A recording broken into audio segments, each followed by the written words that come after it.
If you've never played the guitar before, or you're looking to start and you don't really know where to go, well, that is what my channel exists to help you with. My name is Chris Green. This channel is Learning Guitar with Chris Green. A few things I want to go over before we jump into your first ever guitar lesson.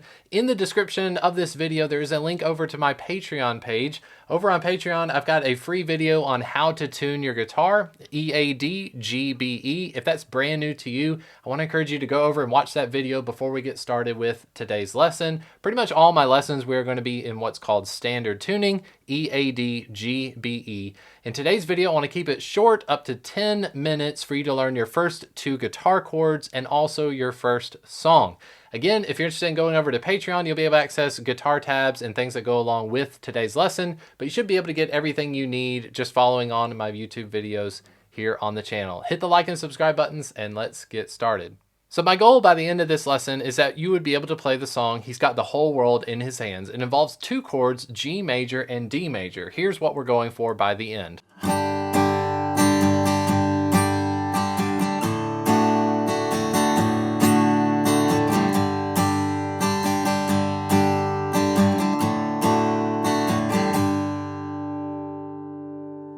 Like I've said before, we are in standard tuning. I want to go over your first ever guitar chord. So first thing I want you to do here on the guitar neck, we're talking about frets and strings for a little bit. A fret are basically these vertical bars, and you can see them being separated, the metal bars here. These are the actual frets, but the way that we count them is actually these spaces. So this big space right here going up and down, this is fret 1. This is fret 2. This is fret 3. So if I said, take your middle finger, I want you to place it on the 3rd fret of the low E string, I would be asking for you to do this. If I said, take your middle finger and put it on the 1st fret of the low E string. If I said, place your pointer finger on the 2nd fret of the low E string. Okay, so we count them 1, 2, and 3. To learn our G major chord, the first one I want you to place is your middle finger on the low E string 3rd fret. Now when you place your finger on any sort of fret, you really want to try to stay away from the fret bars themselves. If you get your finger right on top of this metal, you might hear a lot of buzzing. And then also when you're pressing down on the strings, I want you to press as hard as you possibly can, because early on, it's going to be rather difficult. Your fingers are not used to playing the guitar. This will feel like you're straining quite a bit, but over time, you will develop the strength and also the calluses in order to fret chords nice and easily, okay? Typically, when you're starting off, you're squeezing really hard, but as you learn guitar and as you become more than just a beginner, you'll notice that you actually don't have to press that hard at all. Your fingers have gotten very comfortable on the fretboard. So middle finger on the 3rd fret of the low E string. I want you to place it as close to the middle as you possibly can. There might even be like a white dot telling you that this is the 3rd fret on your guitar. And I want you to take your guitar pick or your finger, and I just want you to pluck that low E string while you're pressing down on the 3rd fret. You should hear something that's very nice and pure like that. If you hear a dead string, sounds like that, you're probably not pressing hard enough. You need to press harder with your finger. Another thing, like I said, if you hear any buzzing, you may be too close to the metal frets themselves. You need to go back toward the middle. So again, I've got my middle finger on the 3rd fret. The next one is my pointer finger is going to be on the 2nd fret of the A string. It's just the string below it. 2nd fret, again, close to the middle as I possibly can. If I hit those 2 together, nice and pure. Whenever you're learning new chords, what I'd like for you to do is to pluck back and forth to hear them nice and pure. If you're going back and forth and you hear something like this, you got some problems. So go slow at first. You got plenty of time to learn this chord, okay? Now the last 2 fingers are going to be on the 3rd fret, and they're going to be on the bottom 2 strings, either the B strings and the E strings. I'm going to use my ring finger and my pinky, okay? They're going to have to squeeze in together. Practice those 2 together as well.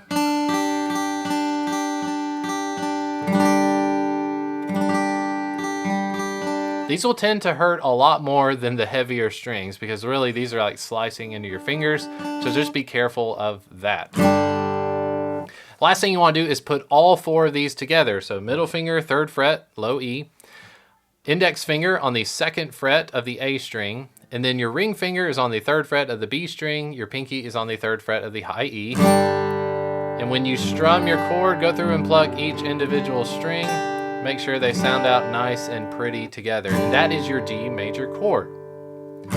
After G major, we need to learn our D chord. And the way that we're going to transition is we're actually going to keep our ring finger on that 3rd fret of the B string.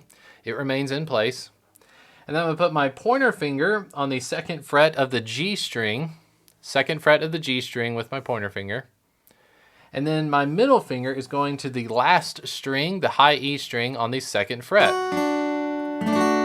And from the perspective of you playing the guitar, when you look down, it actually makes a D shape. Okay? If you're looking at the video, this is kind of like an inverted D, but from my perspective, it actually looks like a D. And when you strum a D chord, you don't want to hit the low E string at all. That kind of changes what chord you're playing. We can hit the A string and we can hit the D string as well. There's going to be our D major chord.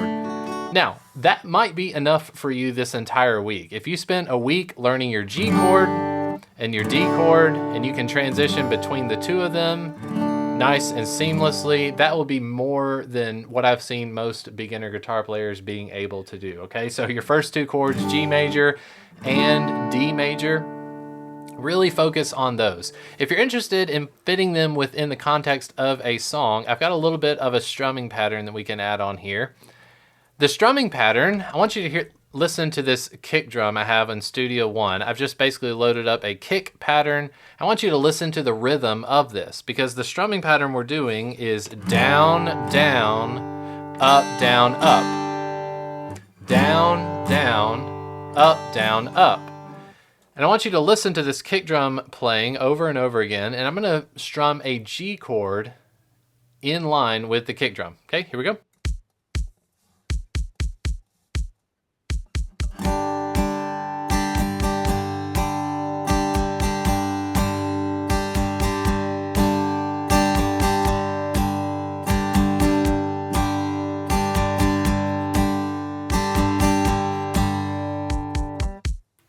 Down, down, up, down, up. Now the way it works out rhythm-wise is as 1, 2, and 4, and 1, 2, and 4, and 1, 2, and 4, and 1, 2, and 4, and 1, 2, and 4, and 1, 2, and 4, and 1, 2, and 4, and 1, 2, and 4, and down, down, up, down, up, down, down, up, down, up, down, down, up, down, up, down.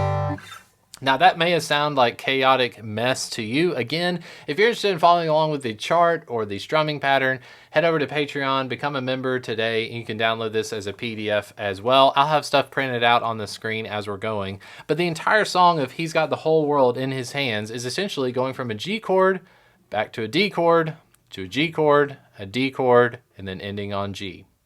He's got the whole world in his hands. He's got the whole world in his hands. He's got the whole world in his hands. He's got the whole world in his hands. Okay?